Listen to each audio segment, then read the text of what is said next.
राधे राधे कृष्ण कन्हैया, गोपाल प्यारो मुरली बजैया। जय श्री राधे।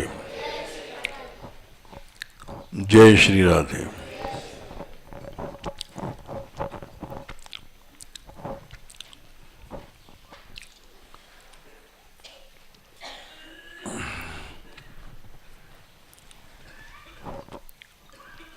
विषय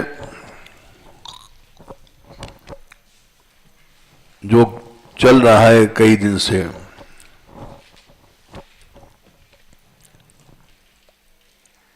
आज एक दूसरा विषय आ गया सामने, इसलिए पहले उसी की चर्चा करें।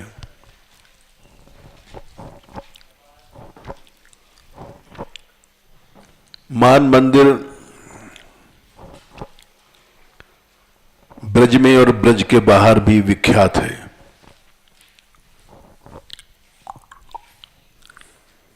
कई कारणों से, विशेष करके जमुना आंदोलन जब से शुरू हुआ,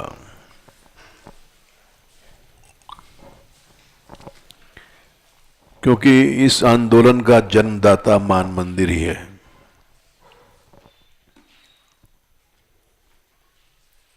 जब से यात्रा शुरू भई है, सनबन तुमको याद नहीं, तब से ही जमुना जी किनारे हम बोला करते थे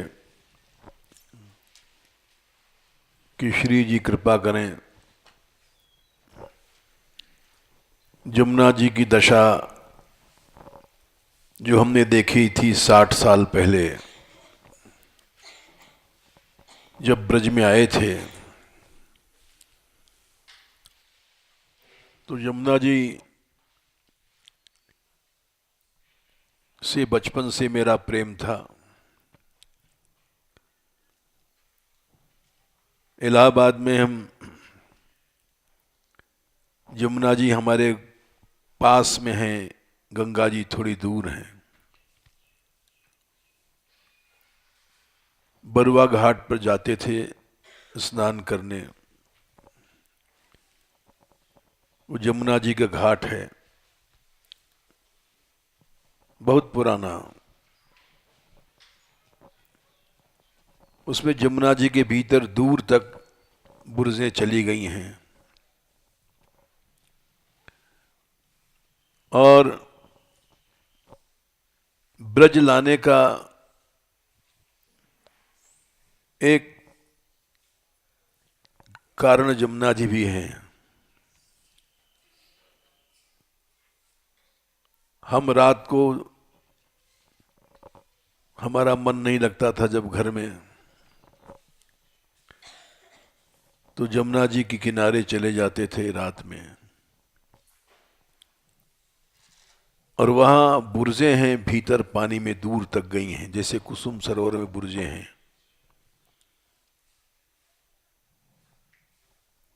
उन बुर्जों में बैठ करके हम कभी कभी सारी रात जगे हैं।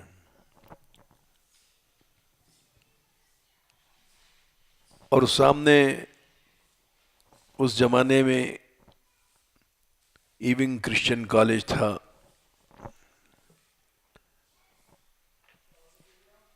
और वहाँ घंटे बजते थे रात को, 10 का, 12 का, 1 का, 2 का, 3 का। वो आवाजें जमुना जी की लहर पार करके आती थी, और हम गिनते रहते थे, 12 बज गए, 11 बज गए, 10 बज गए।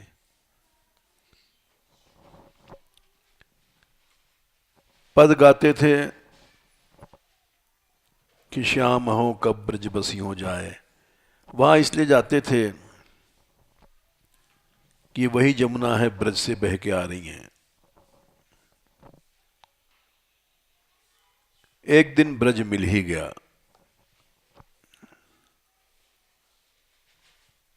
जब ब्रज मिल गया,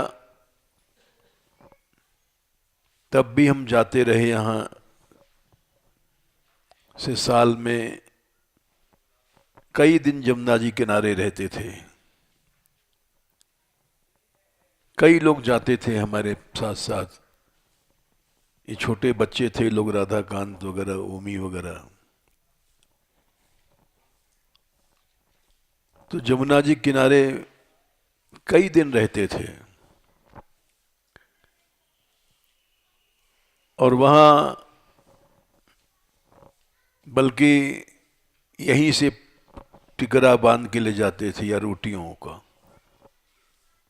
कि जमुना जी के किनारे ही पड़े रहेंगे दिन रात, और वहीं रोटी खाते थे, पानी पीते थे। उस समय जमुना जी का जो रूप था, एकदम स्वच्छ नीला जल, जैसे श्याम सुंदर आते हैं वैसा नील वर्ण। तो वो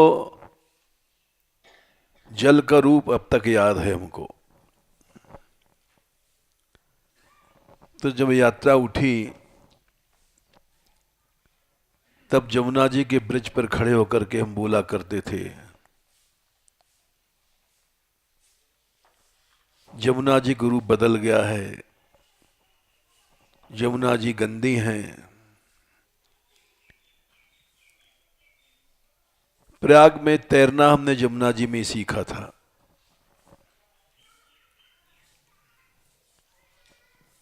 वहां गर्मियों में चले जाते थे और जमुना जी में तैरना सीखते थे। तो वो सब बातें याद आई और बोलते रहे 20 साल तक बोलते रहे। लेकिन उसका कोई परिणाम नहीं निकला, क्योंकि सब जनता सो रही थी। किसी को जमुना जी के प्रति विचार भी नहीं आया कि आंदोलन किया जाए।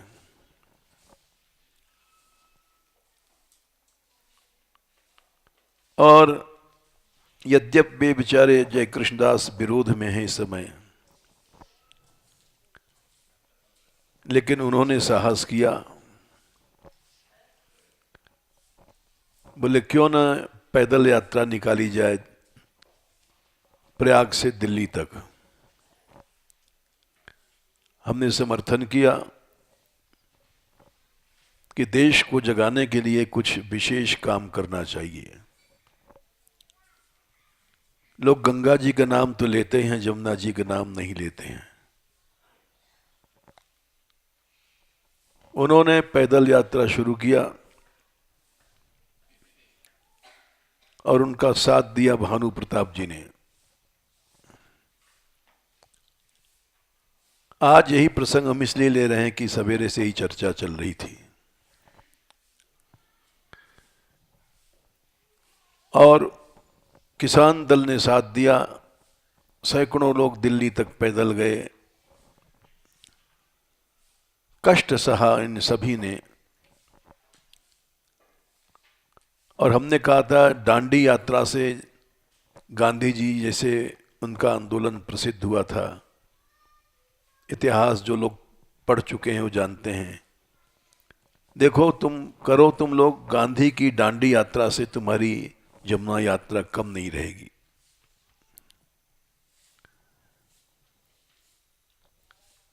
तप करना चाहिए मनुष्य को। तप बल विष्णु भय जगत्राता, तप आधार सब सृष्टि भवानी। हम लोग तप नहीं करते हैं, हम स्वार्थी हो गए हैं, केवल अपने कल्याण की सोचते हैं। 2-4 माला फेरा हमारा नित्य नियम है, हो गया।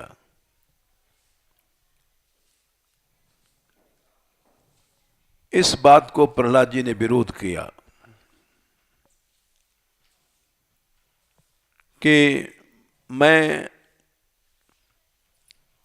ऐसा साधु नहीं बनना चाहता हूं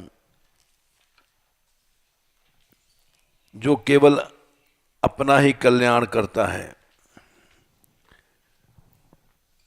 नैवो द्विजे पर दुर्तय वैतरण्यास्त्वद्वीर्य गायन महामृत मग्न चत्य। 7, 9 और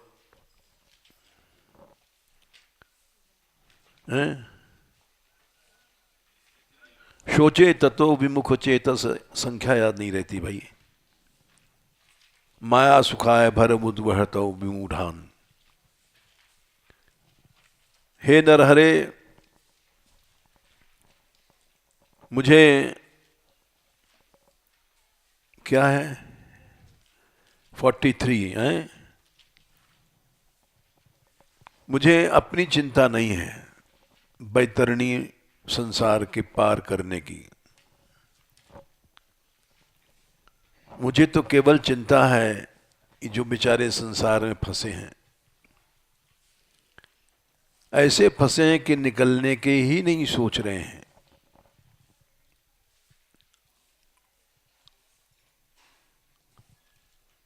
नैवो द्विजे पर दुरत्यय वैतरण्या। यद्यपि इस वैतरणी का पार करना दुरत्यय कठिन है, लेकिन अपनी चिंता इसलिए नहीं है क्योंकि हमने संतों के साथ आपकी लीलाओं का गान सीख लिया है। त्वद वीर्य गायन महामृत मग्न चित्त। आज नहीं कल पहुंचेंगे हम लोग, जब तक उनकी लीला गान कर रहे हैं। मुझे तो केवल दुख है सोचे ततो विमुख चेतस। ये जो लोग संसार में इंद्रियार्थ माया सुखाय भर मुद्भतो विमूढ़ान, इंद्रियार्थ विषयों के सुख के लिए बोझ ढो रहे हैं। मकान बनाओ, पैसा पैदा करो, स्त्री आ गई, बच्चे आ गए, इनका पालन करो, ये बोझ ढो रहे हैं जीवन भर। जैसे गधे के ऊपर बोझ ला दिया जाए और जीवन भर बोझ ढोता रहता है बेचारा, क्योंकि कुछ नहीं कर सकता। वैसे जो संसारी जीव हैं, भरम उद्वहतो विमूढ़ान, ये जीवन भर बोझ ढोते रहते हैं। सारी जिंदगी बीत जाती है और उस बोझ से छूटने का प्रयत्न भी नहीं करते। मैं इनके लिए दुखी हूं। संसार में लोग साधन करते हैं, मौन व्रत तपोध्ययन स्वधर्म व्याख्या रहो जप समाधया प्रज्ञा प्रायः परम पुरुषते त्वजितेन्द्रियाणाम वार्ता भवन्त्युतनवात्रतुवान दाम्भिका नाम। अनेक तरह के साधन, मौन रहना, व्रत रखना, तप करना, स्वाध्याय करना, करते तो हैं। व्याख्या कथा भी कहते हैं, रहो एकांत में भी जाते हैं, जंगलों में रहते हैं, जप करते हैं, लेकिन हर चीज को दंभ में व्यवसाय बना लेते हैं कि इसके कुछ हमको पैसा मिल जाए, सम्मान मिल जाए, वार्ता, हर चीज बिजनेस बन गई है। हर संस्था डोनेशन मांगती है, लाओ कहीं से लाओ, पैसे लाओ, डोनेशन लाओ। एक वार्ता व्यापार बन गया है। जो डोनेशन लाता है उसका सम्मान होता है, लेकिन वो सदा व्यापार चलता नहीं था। उतनवा नवात्रतु दाम्भिका नाम, वो वाह विकल्प से नहीं रहता, सदा व्यापार नहीं चलता, क्योंकि उसमें दंभ आ गया। दंभ आते मान वो भक्ति निर्गुणा नहीं रखती। निर्गुणा जब नहीं रहेगी तो जीव कोश नष्ट नहीं होगा, सूक्ष्म शरीर 84 लाख योनियों में पड़े रहेंगे। 84 लाख योनियों से छूटने के लिए निर्गुणा ही भक्ति समर्थ है। दंभ मम वाली भक्ति नहीं जो हम लोग करते हैं। अनिमित्ता भागवती भक्ति सिद्धेर गरीयसी जरियत्याशयो अयाकोशम निगीर्णम अनलो यथा। हम लोगों ने हर भक्ति को व्यवसाय बना दिया। दंभ सिखा करके हम लोगों ने सिखाया,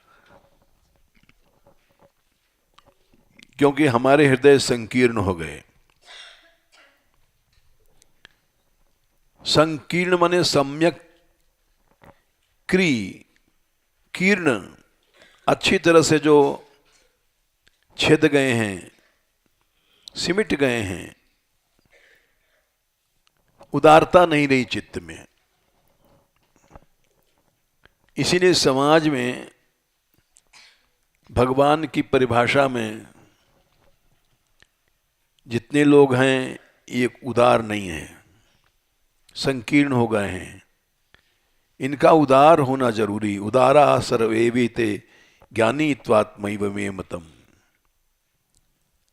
ये मेरा स्वरूप नहीं बन सकते, मेरी आत्मा नहीं बन सकते। मेरी आत्मा तो जो उदार है, 4वां अध्याय गीता जी में भगवान ने कहा है, 18वां श्लोक है। जितने संप्रदाय हैं संकीर्ण हो गए हैं। उससे क्या होता है? उदारता चली जाती है और संकीर्णता में राग द्वेष पैदा होता है। हम भाषण देते हैं, हम अनन्य हैं, लेकिन भीतर से संकीर्ण हैं।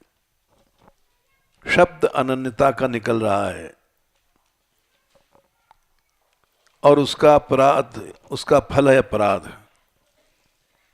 राग द्वेष अपराध को जन्म देता है।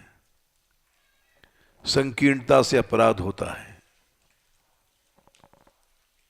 भाषण देते हैं, अनन्य हैं किंतु हैं संकीर्ण।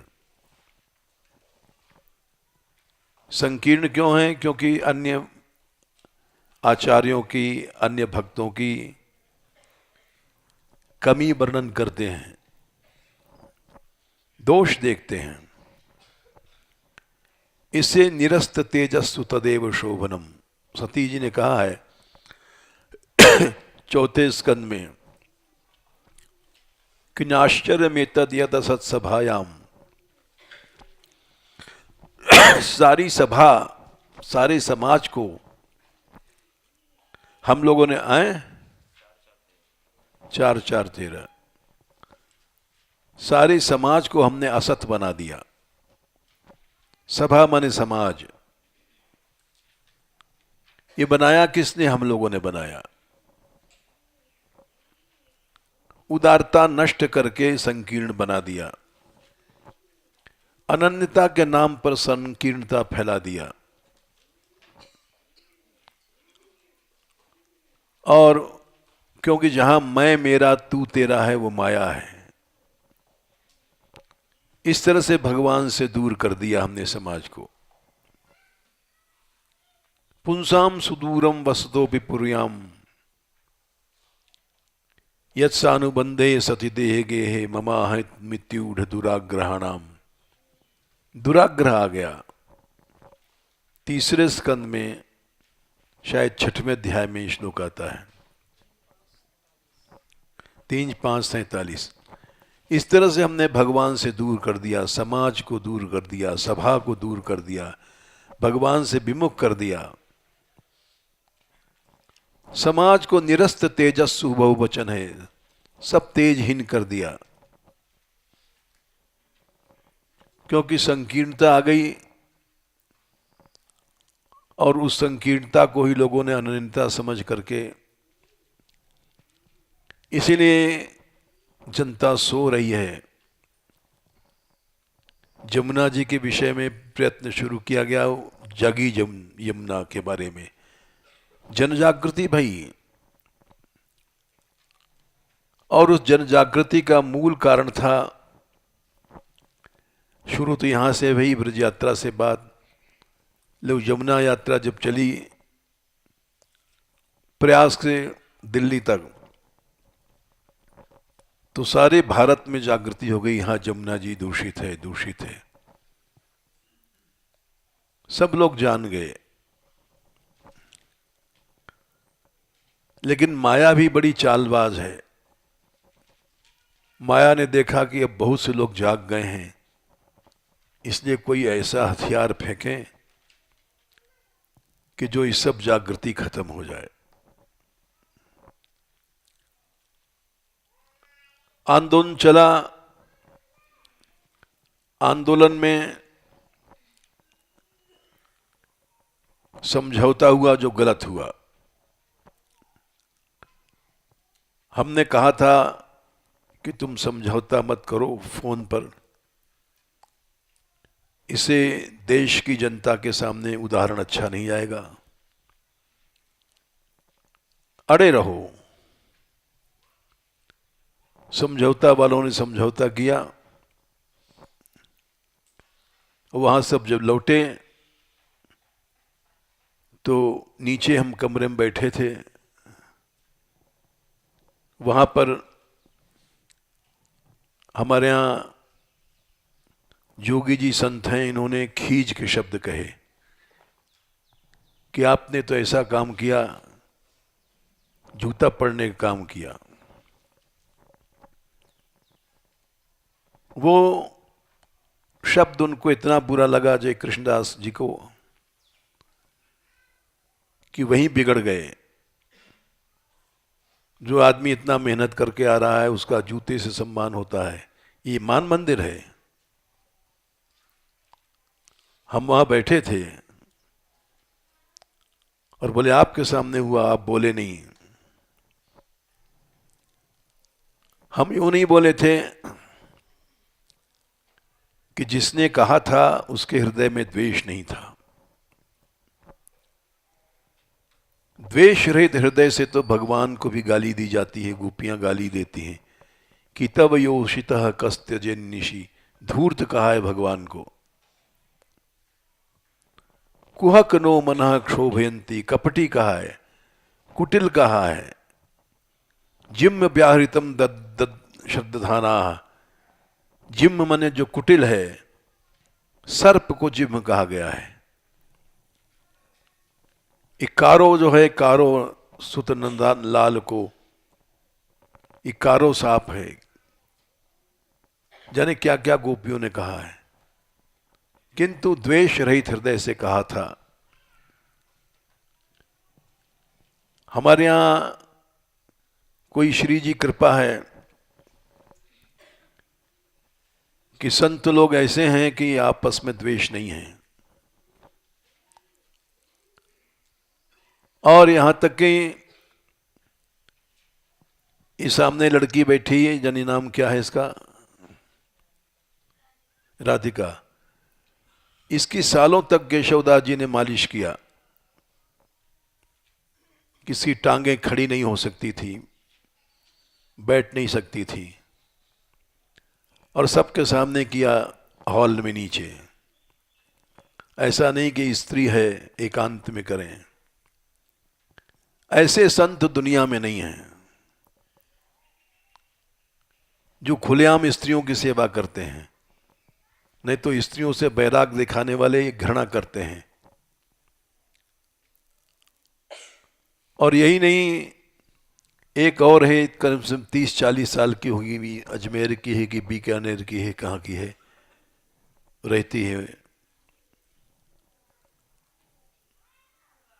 उसके भी टांग में, हाँ क्या नाम है, देबो,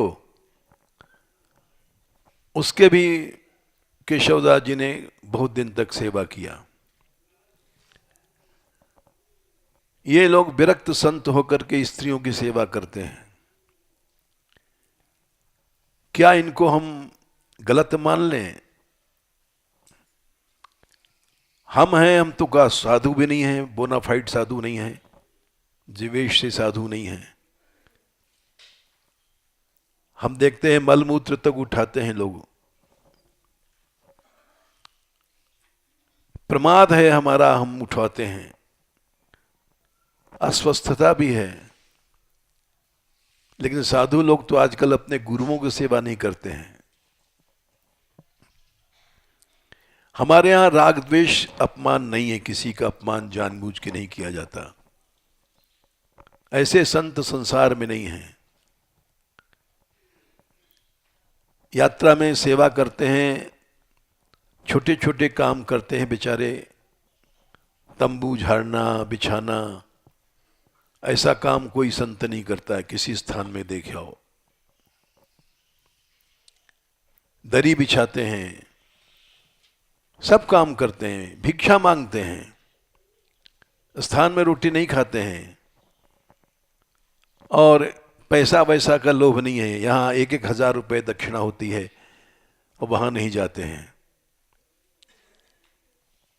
तो उनको कहा गया जय कृष्णदास जी को कि भाई ये खींच के शब्द निकल गए। इन्होंने क्षमा मांगा, लेकिन उस क्षमा पर ध्यान नहीं दिया उन्होंने, और यही कहते रहे कि आपके सामने मेरी यही इतनी बेइज्जती भई, आप बैठे चुप देखते रहे। यानी हमारी राय थी, उनका यह भाव था। इस बात को इनके सहयोगियों ने समर्थन किया, जबकि एक एक संत ने उनके सहयोगियों की मालिश तक किया था, रजोगुणी लोगों की। लेकिन वो चुपचाप सुनते रहे और समर्थन करते रहे उन्हीं का। यहां तुम्हारे साथ बड़ा अपमान हुआ।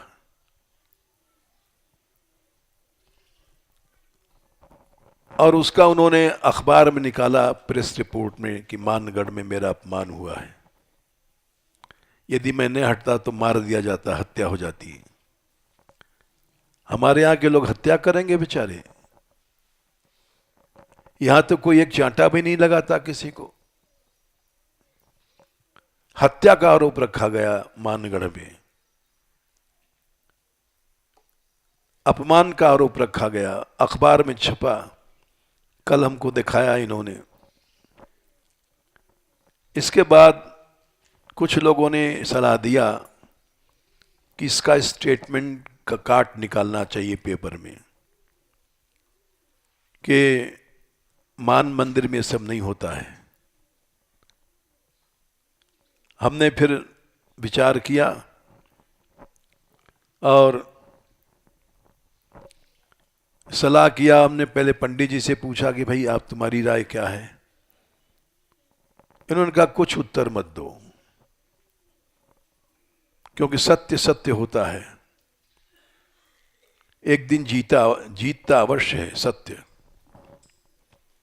जब माताजी की गौशाला में लगातार महीनों तक हमारे खराब निकाला गया, लड़कियां यहाँ रहती हैं, यह होता है, आवारा लड़कियां हैं, इनका घर बर का पता नहीं, इनको व्यापार होता है, जाने क्या क्या निकाला।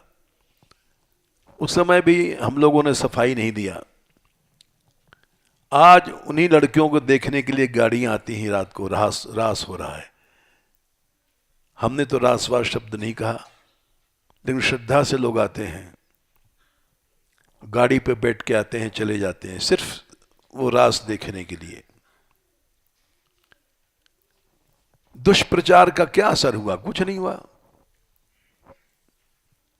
सत्य जीतता अवश्य है।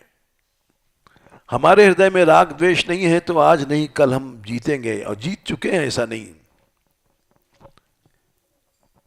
फिर जब पंडित जी से सलाह लिया हमने, तब याद आया कबीरदास का एक दोहा, आवत गारी एक है, पलटत हुए अनेक। कबीरा ताय न पलटिए, रही एक की एक। एक ने, किसी ने गाली दिया, मां की जैसे बच्चे लड़ते हैं तो उसकी बहन को गाली मिलेगी, उल्टे में उसकी दादी को मिलेगी, उसको तमाम मिलेगी। अनेक हो जाएगी। किसी ने किसी से कहा तू पापी है, मैं पापी क्यों, तेरा बाप पापी है। मां बाप को गाली मिलेगी। गाली को अगर उत्तर दोगे तो अनेक रूप धारण कर लेगी। आवत गाली एक है, पलटत हो अनेक, कबीरा ताय न पलटिए रही एक की एक। इसलिए इस प्रसंग को हमने लिया कि मान मंदिर वालों को प्रतिशोध या सफाई नहीं देनी चाहिए, क्योंकि मान मंदिर में ये बीमारी ही नहीं है। जैसे महीनों तक पेपर में निकाला गया यहां दुराचार का, अब कुछ नहीं हुआ, वैसे मान लो पेपर का गलत असर पड़ता भी है समाज पर, तो हमें समाज से मतलब नहीं है, हमें भगवान से मतलब है। क्योंकि भक्त का यही लक्षण होता है। बिल्व मंगल जी ने कहा, मयि प्रसादम मधुरई कटाक्षैर वंशी निनादानुचरैर विदेहि त्वय्य प्रसन्ने की मुहापरेण त्वय्य प्रसन्ने की मुहापरेण। मेरी तरफ तुम देख दो कृपा से, अगर तुम प्रसन्न हो तो भी दुनिया से क्या लेना देना, तुम प्रसन्न नहीं हो तो भी दुनिया से क्या लेना देना। त्वयि प्रसन्ने की मुहापरेण त्वय्य प्रसन्ने की मुहापरेण। यदि कोई आरोप लगाता है कि हम यहां हत्यारे लोग रहते हैं, कुछ उत्तर मत दो। यहां कृतघ्न लोग रहते हैं, अपमान करते हैं, कुछ उत्तर मत दो। उत्तर देने की आवश्यकता ही नहीं है। यह विचार हमको आज पसंद आया, और विचार पसंद नहीं, निर्णय किया हमने कि इसका उत्तर कुछ नहीं देना है हमको। समाज में असर पड़ा होगा, गलत पड़ा होगा, लेकिन हमारे मानगढ़ में तो असर पड़ना है नहीं। मान मंदिर में कोई अखबार ही नहीं पढ़ता है। क्या लिखा है अखबार में, क्या हत्या के आरोप लगाया कि कलंक लगाया कि क्या, उसका कोई असर नहीं यहां। तो हम क्यों सफाई दें। और यहां भी अगर मान लिया जाए असर हो गया है तो हो जाने दो, हमें किसी से कुछ नहीं लेना देना। इसलिए मैंने इस विषय को पहले उठाया कि हमको कुछ नहीं करना चाहिए, इस विषय में सफाई उफाई नहीं देना चाहिए। लोग अगर मान लिया जाए बदनामी करते हैं मान मंदिर की, तो बहुत अच्छी बात है। उससे शप्यमानस यत् पापम शपमानम ही गच्छति। कुछ बच्चा खूचा पाप होगा हमारा तो चला जाएगा।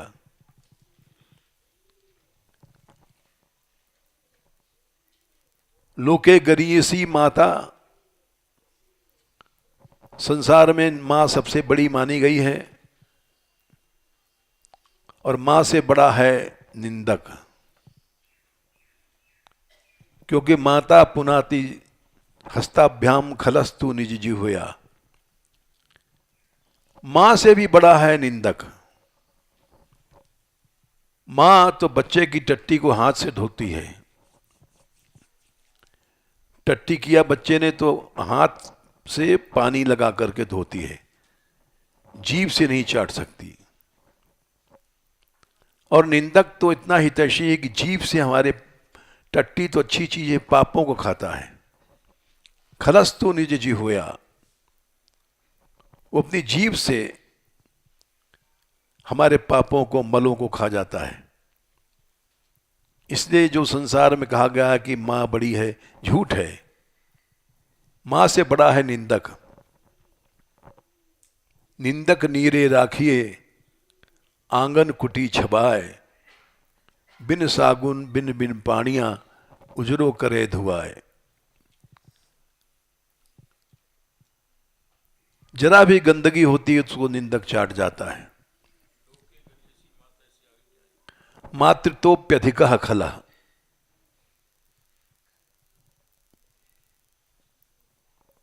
माता पुनाति हस्ताभ्याम खलस्तु निज जिह्व्या। हो गया। लेकिन श्लोक रटने से क्या है, ऐसा जीवन में आना चाहिए कि कोई हमारी निंदा कर रहा है उससे हम प्रेम करें, तभी शील गुण सिद्ध होगा, नहीं तो नहीं होगा। शील गुण में 3 चीजें हैं। महाभारत में लिखा है, देखो, शील अध्याय निरूपण एक अध्याय है जो पढ़ाया जाता है, महाभारत में है, अंतिम उपदेशों में थोड़े में सुनाते हैं कि जब प्रहलाद जी राजा बने तो तीनों लोगों की संपत्ति प्रहलाद जी के चरणों में गई, अपने आप गई। सब सुख संपत्ति बिन ही बुलाए, शीलवान पे जाएं लुभाए, रामायण में लिखा है। अनंत सुख तुमको मिलेगा, अनंत संपत्ति मिलेगी अगर तुम्हारे में शील गुण आ जाएगा। लोग कमा कमा के मर जाते हैं, अब संसार में पैसा इकट्ठा नहीं होता। कल हमने कहा था भागवत में 4:21-44 चौथा स्कंद 21वां अध्याय, गुणायनम शील धनम कृतज्ञम वृद्धाश्रयम संवृणितो निसंपतः। गुण हो तुम्हारे और शील हो, शील सबसे बड़ा धन है, और कृतज्ञ है, और वृद्धाश्रय महापुरुषों का आश्रय है। वृद्ध में मां बाप सब आते हैं। आज संसार में हर लड़का हर लड़की नालायक है। राम जैसा लड़का कोई नहीं कि बाप ने निकाल ही दिया एक तरह से, लेकिन वो राम ही हैं। लक्ष्मण को डांट दिया कि मां की बुराई मत करो, कैकेयी की बुराई मत करो, चुप हो गए लक्ष्मण। लंका कांड में वाल्मीकि रामायण में कथा आती है कि दशरथ जी गए, स्वर्ग से आए राम का अभिनंदन करने। राम ने देखा पिता आए हैं, बोले पुत्र तुमने रावण का वध किया जो देवताओं के लिए भी दुर्लभ था, हम तुमसे बहुत प्रसन्न हैं। राम ने देखा पिता प्रसन्न है, बोले पिताजी आप सच में प्रसन्न हैं? बोले हाँ पुत्र, तुम्हारा जैसा बेटा इस संसार में नहीं हो सकता है, तो मैं कुछ मांगूंगा आप देंगे? बोले हाँ हाँ राम, दिया मैंने, तू कुछ भी मांग ले। तो राम ने कहा कि आप अपने शब्दों को वापस ले लो, जो आपने कैकेयी का परित्याग कर दिया है। लोचन ओट बैठ, मेरी आंख से अलग ओट बैठ जा।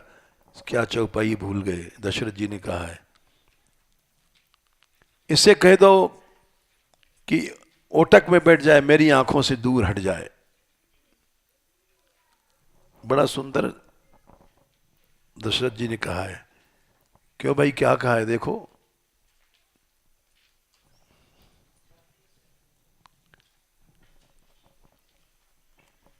छत्तीस अयोध्या कांड सुना तो तुम ही पढ़ के चौपाइए।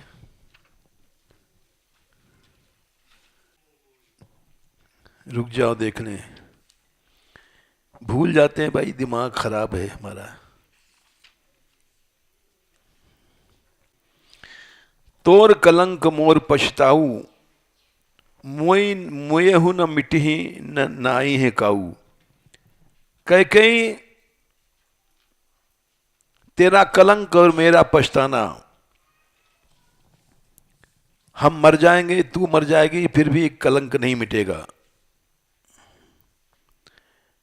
मिटाई न जाई है काऊ, किसी तरह से नहीं मिटेगा। अब तो ही नीक लाग कर बरु सोई, तुझे जो अच्छा हो कर, लेकिन जा लोचन ओट बैठ मुंह गोई। अपना मुंह मत दिखा, मेरी आंखों से दूर हो जा। जब लग ज्यों कहूं कर जोरी, मेरी प्रतिज्ञा है कि जब तक मैं जीऊंगा तब लग जनि कछु कहा सी बहुरी। मेरे सामने शब्द मत निकालना।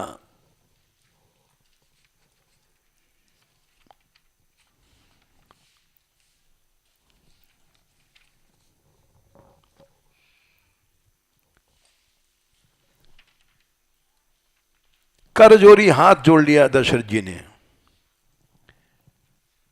देख लिया कि ये स्त्री है, ये दुष्ट है, मानेगी नहीं। मरते समय हाथ जोड़ लिया। अब जब लग ज्यों कहूं कर जोरी, शायद हाथ जोड़ने से मान जाए। तब लग जनि कछु कहा सी बहुरी, दोबारा हमारे सामने मत बोलना। और ये कह के जा रहा हूं, फिर पछतई है अंत अभागी, मारस गाय नहारू लागी। नहारू माने तांत के लिए। तांत होता है वो धुनिया, उसमें रुई धुनता है, तांत की डोरी में मारता है और वो हथौड़ा और फट फट आवाज होती है, रुई धुनी जाती है। आजकल तो खैर मशीन से धुलते हैं। तांत के लिए तू गौ हत्या कर रही है। और परेऊ राव कही कोटि विधि, काहे करस निदान। करोड़ों तरह से समझाया, हाथ जोड़ा। कपट सियानी न काती कुछ, जागत मनहु मसान। गिर पड़े, परेऊ राम माने गिर पड़े बेचारे दशरथ जी, मरने वाले हैं। और हे सयानी कपटिन, तू जाग रही है मनो मसान, जैसे शमशान में बैठ करके प्रेत मंत्र सिद्ध करने वाले रात भर जगह शमशान में सिद्धि करते हैं। फिर उन्होंने राम नाम का स्मरण किया, शांति मिल जाए। राम राम रट बिकल भुआलू, जनु बिन पंख बिहंग बिहालू। जैसे किसी के पक्षी के पंख कट जाए, वैसे वे बेचारे गिर पड़े कटे भय पंख के साथ। हृदय में मनाते हैं कि सवेरा न हो जाए, क्यों सवेरा कोई राम से जाके कह देगा, राम राजपाट छोड़ देगा। जानते हैं राम का संसार में न प्रेम है न आसक्ति है। हृदय मनाओ भोरु जनि होई, राम ही जाए कहे जनि कोई। और सूर्य भगवान से प्रार्थना कर रहे हैं, तुम सूर्य वंश के आदि पुरुष हो, हे सूर्य देवता तुम न मत निकलो, क्योंकि तुम्हारे निकलते मान राम चला जाएगा वन में। सत्य प्रतिज्ञ है राम। उदय करो जन रवि रघुकुल गुरु, तुम्हारे वंश के गुरु हो, इसलिए अपने वंश पर दया कर दो, तुम आज मत निकलो। अवध बिलोक सूल हो ये हुर, क्योंकि अयोध्या को तुम देखोगे या अयोध्या तुम्हें देखेगी तो शूल होगा। और बिलपत्र पर खैर बहुत लंबा प्रसंग है। हमारा यह मतलब था कि राम ने दशरथ से क्या मांगा। बोले आप पिताजी प्रसन्न हैं? बोले हां प्रसन्न हैं। तो आप अपने वचन को वापस ले लो। आपने माता का त्याग किया है कैकेयी का, अब बड़ा मुश्किल पड़ गया, क्योंकि रघुकुल रीत सदा चली आई, प्राण जाए पर बचन न जाई। अब कैसे वापस लें? लेकिन वहां भी वचन दिया था, यहां भी वचन दिया, राम तुम कुछ भी मांग लो, आज हम तुम पे प्रसन्न हैं। यह भी वचन निकल गया है। उस वचन से ये वचन ज्यादा बलियान है, बड़ा है, क्योंकि राम जैसा पुत्र है। राम में शील गुण है, और शील गुण से भगवान को मनुष्य जीत लेता है। भागवत में लिखा है 4 स्कंद में, शायद 20वें अध्याय में, वरम चम्मत कंचन मानवेंद्र, 16, चलो 20 का 16, पृथु तुम हमसे कुछ भी मांग लो, वृणीष्व ते हम गुणशील यंत्रतः। जिस बालक में शील होता है वो संसार को जीत लेता है। तो शील गुण आजकल कहीं नहीं है, किसी बेटे में नहीं, किसी बेटी में नहीं, किसी शिष्य में नहीं है।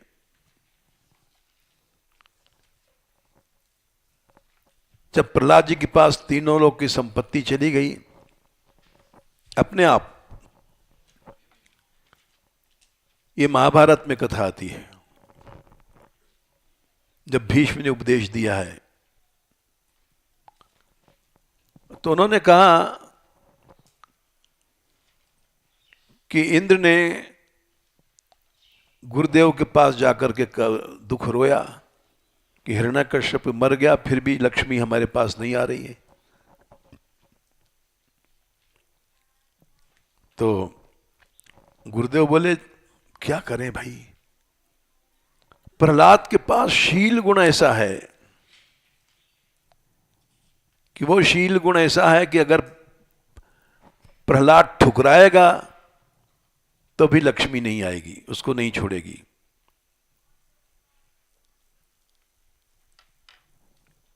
कल एक श्लोक पढ़ रहे थे हम,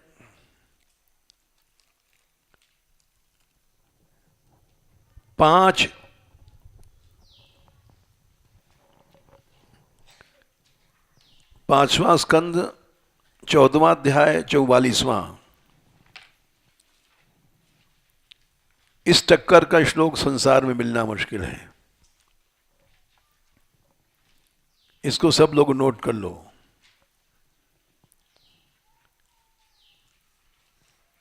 भरत जी के पास, भरत जी जो वो जड़ भरत वाले भरत, जब राजा थे तो उनके पास ऐसी लक्ष्मी आई जो कहीं तीनों लोक में नहीं थी। यो दुस्त्यजान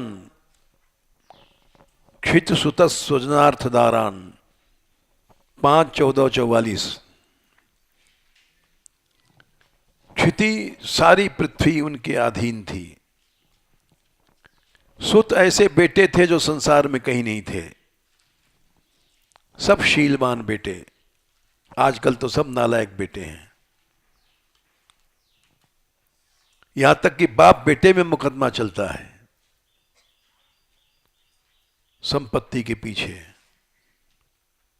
भाई भाई में चलता है, उसका ज्यादा पैसा मिल गया उसको, हमको कम मिला। ये बेटे हैं। बिहारी देव जी लिखा वो मुगल के मूत हैं, वर्ण शंकर हैं। दुष्जान क्षित सुत स्वजनार्थ दारान, पृथ्वी इतनी थी, बेटे ऐसे थे, स्वजन परिवार ऐसा था, सब दिव्य। अर्थ पैसा इतना था, दारान मनी स्त्रियां ऐसी थीं। प्रार्थ्याम श्रियम सुरवरई है, देवता लोग प्रार्थना करते थे ऐसी लक्ष्मी आ जाए हमारे पास। वर माने श्रेष्ठ ब्रह्मा आदि चाहते हैं, ब्रह्मा शंकर भी चाहते हैं कि ऐसी अखंड लक्ष्मी हमको मिले। प्रार्थना करते हैं, तप करते हैं। इस बात को लक्ष्मी जी ने स्वयं कहा।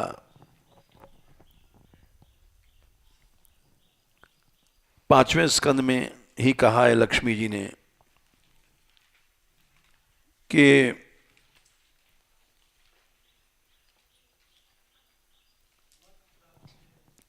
संख्या बताओ, 5, 18, 22। मत प्राप्ते जे सुसुरासुरादय, मेरी प्राप्ति के लिए आज मने ब्रह्मा, ईश मने शंकर, तप्यंत उग्र तप करते हैं, लेकिन मैं उनके पास नहीं जाती हूं। बोले क्यों? शंकर जी तो लक्ष्मी देते हैं। वो लक्ष्मी अलग है जो दिव्य होती है, जिसमें भगवान की भक्ति मिलती है, मद नहीं होता है। रावण को भी लक्ष्मी दिया था शंकर जी ने, उससे मद हो गया था, अन्याय करने लग गया। वो लक्ष्मी अलग है जो केवल भगवान के पास पहुंचा देती है। मत प्राप्त ये सुरासुरादय स्तप्यंत उग्रम तप इंद्रिय ध्येय ऋते भवत्पाद परायणान नमाम विंदन्त्यहम त्वद हृदय यतोजिते। वो मेरी प्राप्ति नहीं कर सकती निर्गुणा लक्ष्मी, क्योंकि सती हैं महालक्ष्मी जी। त्वद हृदय, जहां भगवान के अनन्य चरण हैं वहीं जाती हैं, और हम लोगों के पास नहीं जाएंगी। हम लोगों के पास तामस पैसा आएगा, राजस पैसा आएगा, जो राजस तमोगुण पैदा करेगा। ऐसा पैसा नहीं आएगा जो भगवान से मिला दे।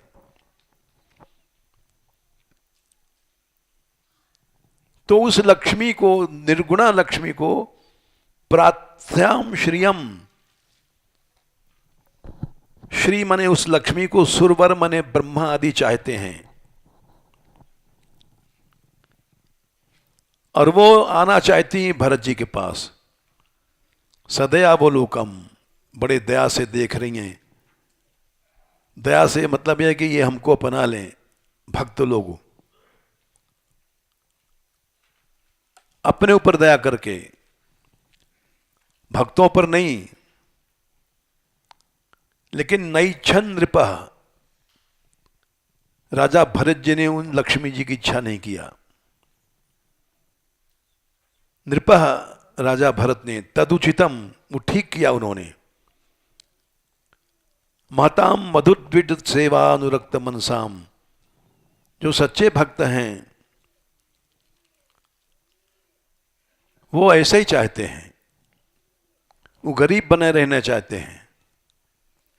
हम जैसे लोलुप कामी लोभी चाहते हैं पैसा आवे। उनके सामने अभवोपि, मोक्ष भी फल गुमने तुच्छ है। मुक्ति निरादर भक्ति लुभाने, अस विचार जे परम सयाने। तो इसलिए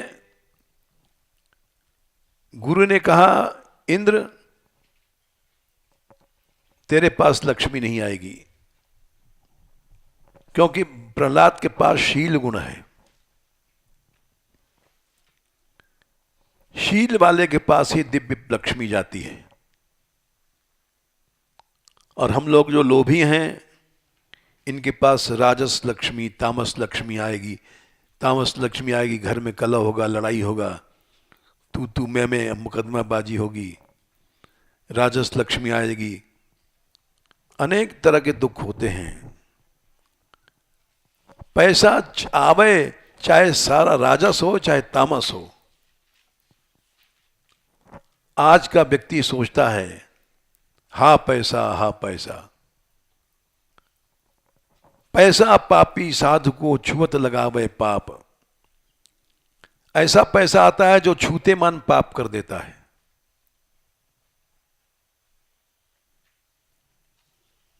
विमुख करे गुरु इष्ट सो उपजावे संताप। भगवान से और गुरुजनों से विमुख कर देता है। बेटा बाप से अलग हो गया, बेटा मां से अलग हो गया, गुरु से अलग हो गया पैसे के पीछे। विमुख करे गुरुष्ट सो उपजावे संताप। उपजावे संताप, काम कर मद लोभ संगारे, और उपजावे संताप, खैर ज्ञान वैराग विरागे। वाह, ठीक, वाह। ज्ञान वैराग विगारे, काम क्रोध मद लोभ लोभ मत्सर संगारे। देखो ये छोरियां हमको ज्ञान देती हैं। दिमाग कमजोर है, हम भूल जाते हैं। अपनी दुर्बलता हम बता रहे हैं कि ये हमने ही सिखाया है, ऐसा नहीं है कि बेचारी, लेकिन उन्होंने याद दिला दिया। प्यों करे गुरु इष्ट सो ज्ञान वैराग्य विरागे। उपजावे संताप ज्ञान वैराग विरागे। तो वो ऐसा पैसा आता है। अब हम साधुओं का दिमाग क्यों खराब है? निर्गुणा लक्ष्मी नहीं आ रही है, राजस तामस आ रही है। एक बहन तो दूसरे से मुकदमा लड़ रहा है, एक भाई दूसरे से भाई लड़ रहा है। यही सब क्यों है? बोले वो लक्ष्मी नहीं आ रही है। तो क्या करें? बोले वो शील गुण प्रहलाद से हट जाए तब फिर ये संभव है।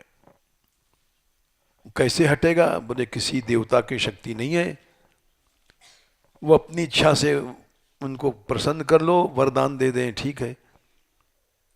तो इंद्र गए विरोचन के पास, बलि के लड़के थे, कपट वेश बना करके गए और बड़ी सेवा किया। बड़ी सेवा किया तो बोले क्या चाहते हो ब्राह्मण देव? उनको तो पता नहीं था कि कपटी इंद्र है। बोले हम जो चाहते हैं आप दोगे? बोले अवश्य देंगे। सिर मांगोगे सिर काट के दे देंगे।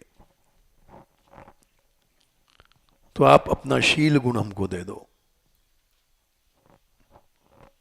वचनबद्ध थे, शील गुण जाओ, दिया। उनके शरीर से एक दिव्य पुरुष निकला, अलौकिक प्रभा, अलौकिक तेज निकल के जब चला, इंद्र के शरीर में घुसने चला, तो उन्होंने पूछा आप कौन हैं? बोले प्रहलाद मैं शील हूं। अच्छा, कहां जा रहे हैं? तुमने दान दे दिया है इसलिए हम तुम्हें छोड़ के जा रहे हैं। अच्छा। उसके बाद एक श्वेत रंग का पुरुष निकला। बोले आप कौन हैं? बोले हम धर्म हैं। अरे आप कहां जा रहे हैं? जहां शील रहता है प्रहलाद, मैं वहीं रहता हूं। तुमने शील गुण छोड़ दिया तो मैं तुमको छोड़ के जा रहा हूं। चुप रहे, क्योंकि उन्होंने दान दे दिया है। उसके पहले एक और प्रकाश निकला। बोले आप कौन हैं? बोले हम सत्य हैं। आप हमें क्यों छोड़ रहे हैं? मैं क्या करूं? तुमने शील छोड़ा, धर्म छोड़ा, तो धर्म वहीं रहता है जहां सत्य रहता है। थोड़ी देर बाद फिर एक विचित्र प्रकार का शब्द हुआ और एक दिव्य पुरुष निकला। बोले आप कौन हैं? बोले मैं सदाचार हूं, जहां सत्य रहता है मैं वहीं रहता हूं। अच्छा, चुप रहे, क्या करें, दान दे दिया है। सदाचार भी चला गया। उसके बाद एक बड़ा हृष्ट पुष्ट पुरुष निकला। बोले आप कौन है? बोले मैं बल हूं। बल? हाँ। तुम हमें छोड़ के जा रहे हो? बोले हाँ, जहां सदाचार रहता है वहां बल रहता है। सदाचार छोड़ गया तो मैं तुम्हें छोड़ के जा रहा हूं। चुप रहे। बोले ठीक है, हमने दान दे दिया है। उसके बाद एक दिव्य स्त्री निकली। बोले आप कौन है मां? बोले मैं लक्ष्मी हूं साक्षात। आप कहां जा रही हैं? क्या करूं प्रहलाद, तुमने शील गुण दान दे दिया है, तो उसके पीछे हम सब लोग चले गए। इंद्र सुखी हो गए क्योंकि लक्ष्मी चाहते थे। इसलिए रामायण में लिखा है सब सुख संपत्ति बिनहि बुलाए, शीलवान पे जाएं लुभाए। 294 है बालकांड की अयोध्याकांड? बालकांड। शील गुण कहता है किसी से द्रोह नहीं करो। राम के पास था, उन्होंने कैकेयी से द्रोह नहीं किया।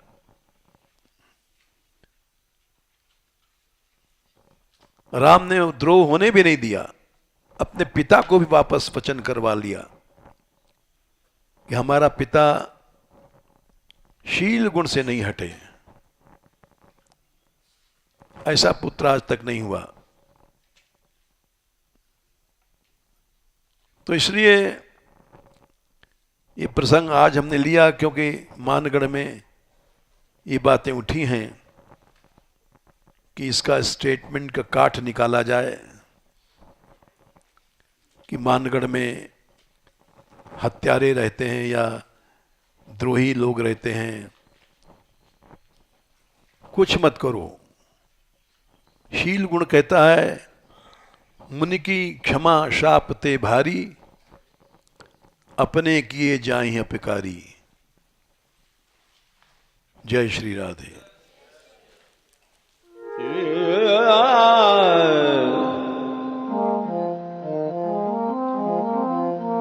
Yeah.